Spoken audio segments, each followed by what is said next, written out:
Let's take a look at the Power Craze Drifter Plus RC car. I picked this up from my local Costco for $28.99. According to the features that I've seen on this box, it seems like it's a really good deal. You get proportionate controls, you get working suspension, you get LED lights. Very nice presentation. I mean, that kind of caught my eye as I was walking down the aisle. Then we're going to take this out. Taking some of the stuff out. Out manual as always, QR code you can scan, little moisture absorbing bags. We got 4 cones, we got a bag with a USB charger, we have a little tool, remove the wheel, we got different set of wheels, kind of rubbery gray color. Toss that aside. Comes with 3 Duracell AA batteries, that's very nice.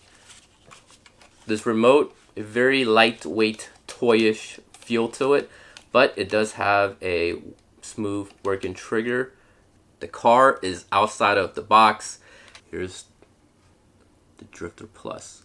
Very nice. The graphics looks decent. You can see there. Flat chassis. But very, very cool. Has a good, nice weight to it. The body is quite difficult to remove. It's press fitted into the body post. I basically had to put my finger and just jam down that post to kind of pry it up. But inside, you can see down here, wires for the lights, front and rear. We have a lithium battery right here. Nice. Steering feels nice. It's got spring-loaded suspension. Not oil filled like the larger cars, but it does have a suspension. And other than that, there is not much to see under the shell. Pop this body back on. Also, the charge port is just right here in front of the power switch. So we're gonna go ahead, power this on, and just give my first initial thoughts on how it handles and see how smooth the throttle. Oh, I forgot.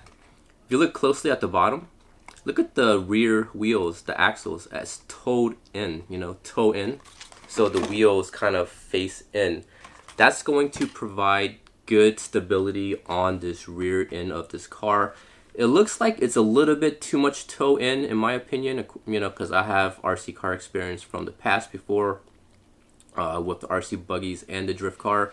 Most of my cars on the wheel on the drift car doesn't have this much toe in. My off-road cars have it because it provides more stability as you're accelerating. But I'm kind of curious how it's going to drift with the wheels being like this. I'll go ahead, pop the batteries in, and I'll come back with you guys. Go ahead, power it on. Very simple process. It's 2.4 frequency, so you have multiple cars. You can drive cars. When you first power it on, it's going to blink. Once everything links up with the remote controller, lights turn solid. Headlights, we got the roof lights here, also on the back, and tail lights. I mean, pretty darn cool. Oh, look at the brake lights. The brake lights work too. Go forward, reverse, and then stop. Wow, there's some brake lights. That is pretty cool. So, proportionate control. The steering, proportionate control, meaning you turn a little bit, it turns a little bit. That is cool. Very smooth. So let's get a little bit of a table action here just to see if I can even control it on the table without crashing it, if it has that much control. Throttle. It's a little bit binding here, especially when you're turning. Woo, woo, woo. So the throttle is a little bit responsive. I'm in mode 1. Let me double check. Yeah, that was mode. Oh, shit, that was mode 3. No wonder it was so quick. Very nice. I dropped it off the table, so let's go ahead and show you guys some action shots and how this thing performs. I also have my kids drive it, and maybe they'll let you guys know how easy it is, or if it's hard, or if it's even fun to drive.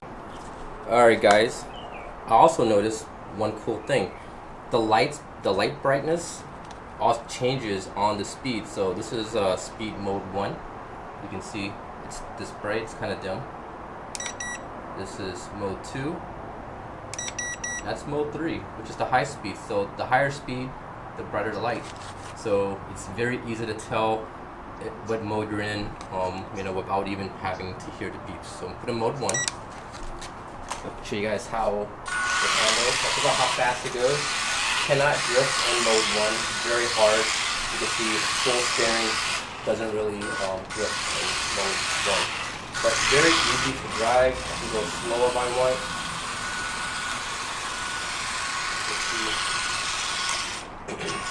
And then also the sub trim, you can see it steers a little bit to the right, so I could just get some sub trim, make it steer to the left. A little bit much. Alright, let's go into mode 2. A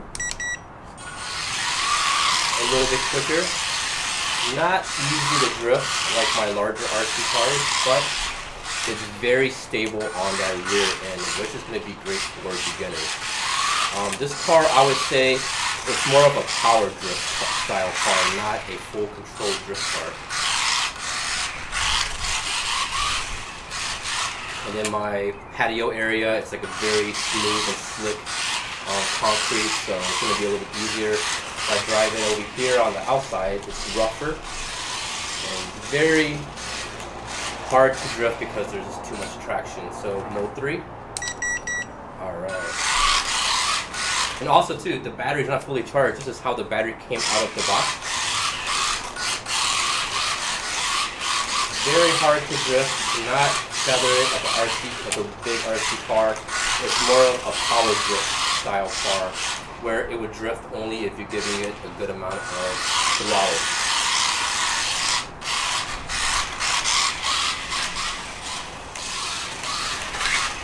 Pretty quick, I mean, for what it is.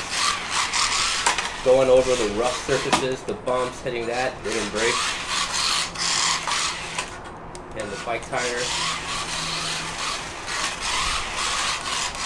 This car, I thought it would be great for a small area, but for how fast it goes and how much traction it has, even with the slick tires, I think you would need a really big area to drive this car. Inside a small house, it's definitely not going to work unless you you know, drive it in an area that has a lot of space. But for a small house, small living room, this is a turning radius.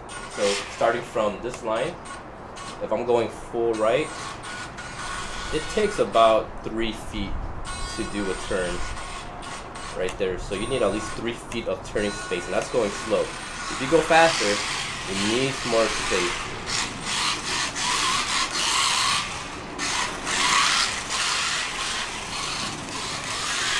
It's fast, I mean, yeah.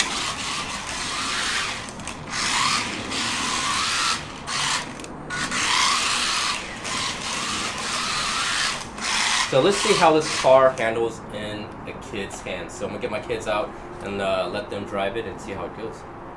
Now my 12-year-old's gonna take a spin at it. He's known to break cars. He broke all of my RC cars and his, so he does have a little bit of RC experience. But yeah, he broke all of my bigger Traxxas cars, his Traxxas rally car, the 10-scale crawler, and the 128 scale crawler. He's broken them all, so we're gonna see if this one will last in his hands. Alright, so you're in mode 1, so stop. I'm just gonna bump you up to the fastest mode.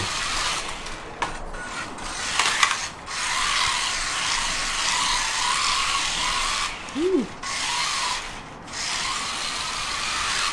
How is it? Too fast. Easy. Reminds me of my old car. Is it easy to control? A little bit. Do you feel like it's hard to control? Only when it's faster than one switch. So it's fast. All right.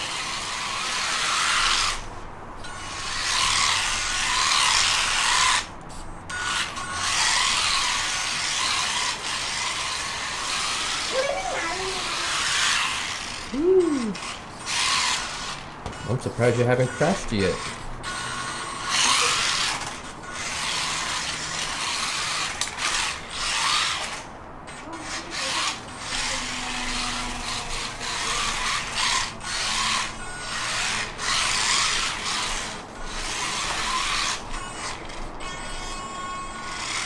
Alright, so that comes to the end of the video.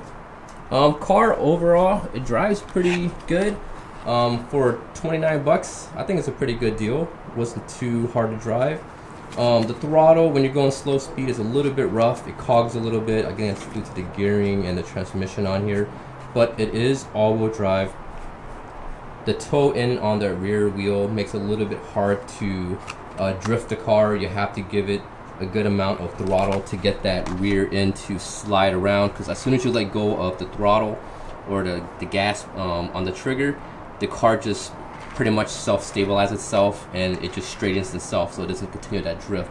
So it's very hard to kind of fine-tune and drift like the larger RC drift cars. But for what it is, good bang for the buck. My kids say it's easy to drive. I think it's easy to drive. You do need a larger space to drive this, but yeah, overall pretty cool. Power switch never turned off as we were driving it, hitting all the cracks, you know, on my back patio, so that never turned off, which is a big plus. Working suspension. So hope you guys enjoyed this video, found it useful. Thanks for watching, and yeah, we'll see you guys next time.